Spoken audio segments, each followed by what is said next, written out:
Ladies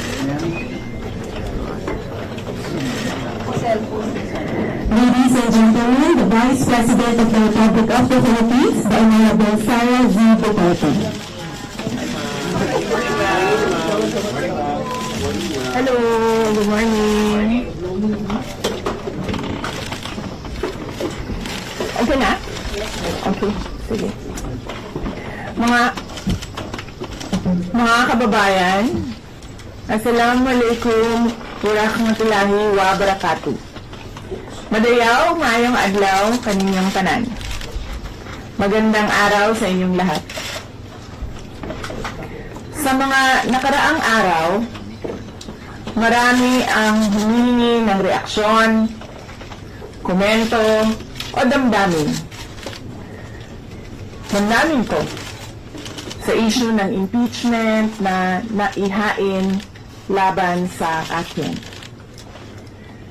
Sa kabila ng aking mga naging pahayag ukol sa planong impeachment sa mga nakaraan na buwan, ang tanging masasabi ko na lamang sa puntong ito ay God save the Philippines. Bukod dito, nais ko na lang ipaabot ang aking taus-pusong pasasalamat sa mga kababayan na patuloy na nagdarasal, sumusuporta, nagtitiwala, at patuloy na nagmamahal sa akin.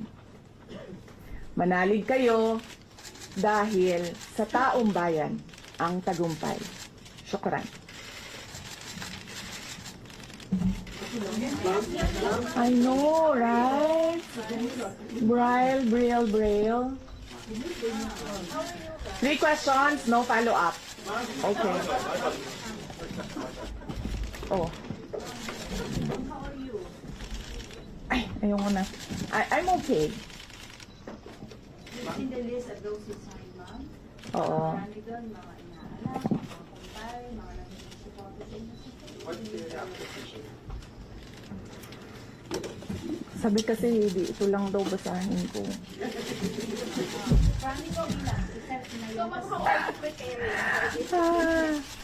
We've already started preparing the moment Franz Castro announced the impeachment plans, which was November of 2023. So November of 2023, there were already lawyers doing their work for the impeachment. So we leave it to the lawyers. Last question. It's not an option. Resignation is not an option. Wala pa tayo doon, ma'am, na masyado pang malayo yung mga ganyan na mga bagay. Nandun pa lang tayo sa pagbabasa ng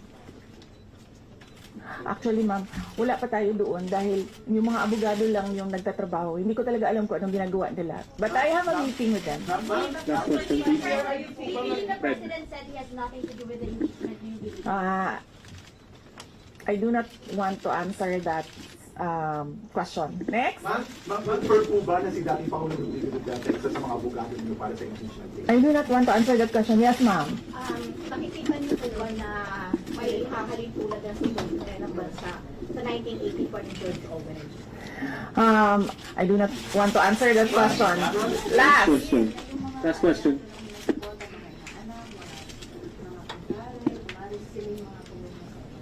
Paniwala ko lang, no, if you have to explain or defend your signature in a yes petition for impeachment, then you feel that you have done something wrong. Kasi kung wala ka namang ginawang mali, bakit may defend yung pirma mo? Ma'am, Paniwala ko. ma'am, naniniwala po ba kayo na may gumalaw po for the impeachment? May gumalaw po na parang money involved? I do not want to answer that question. Yes. Endorsing senators, lalo na po sa PDP slates, especially that may possibility na mag-overlap yung trial sa next mountain. Hindi pa namin nagpapag-usapan kung ano yung gagawin ko for the upcoming campaign and election. Pero nasabi ko na noon na patuloy yung trabaho namin, and isa sa mga trabaho namin ay gusto namin tumulong sa Commission on Elections in voter education, particularly yung wag mo ibenta yung boto mo, wag gumamit ng dahas during campaign and election day, yung mga ganon. Ma'am, payo nyo lang po sa ating mga kababayan sa nangyayari po ngayon sa ating bansa.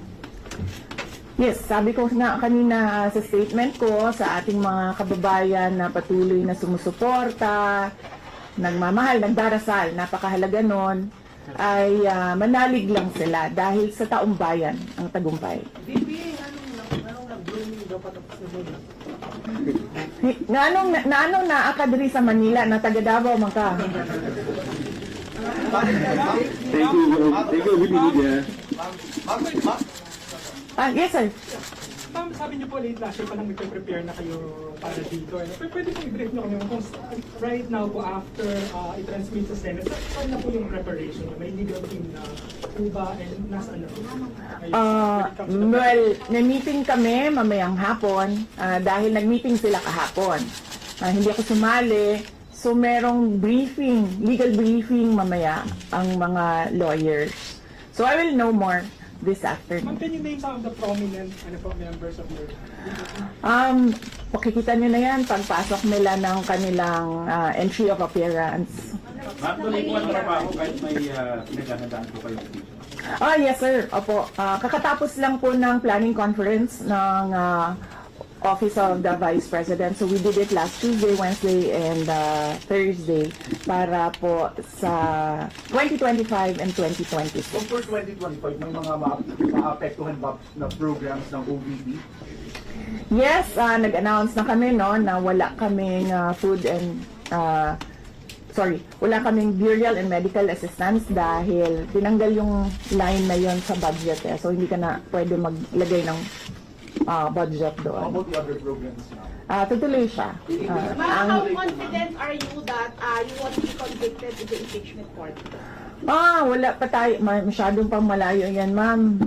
Wala pa tayo, hindi pa natin inaano yan, Final question. ina-assess na yan. Pag-ibig or number one for Nagtanong ka na ba?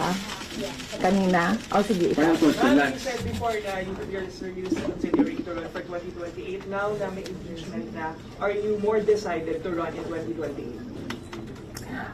Okay. So wala pa tayo dyan. Wala pa tayo dyan. But, nasabi ko naman di ba, paulit-ulit kung we are seriously considering that. But it's difficult to decide without numbers. So, kailangan malaman yung surveys and numbers. Sa next year pa yun. Oo. Ma'am, pero ma'am, sa tingin nyo ba ma'am? Sir, nagtanong ka na? So, Please, Ron. But what are you concerned na yung possible consequence that you can be disqualified from public office kung magkaroon na ng conviction? yes, sir. Oo.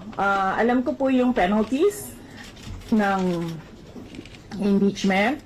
And the moment na nag-resign ako sa Department of Education, before ako nag-resign sa Department of Education,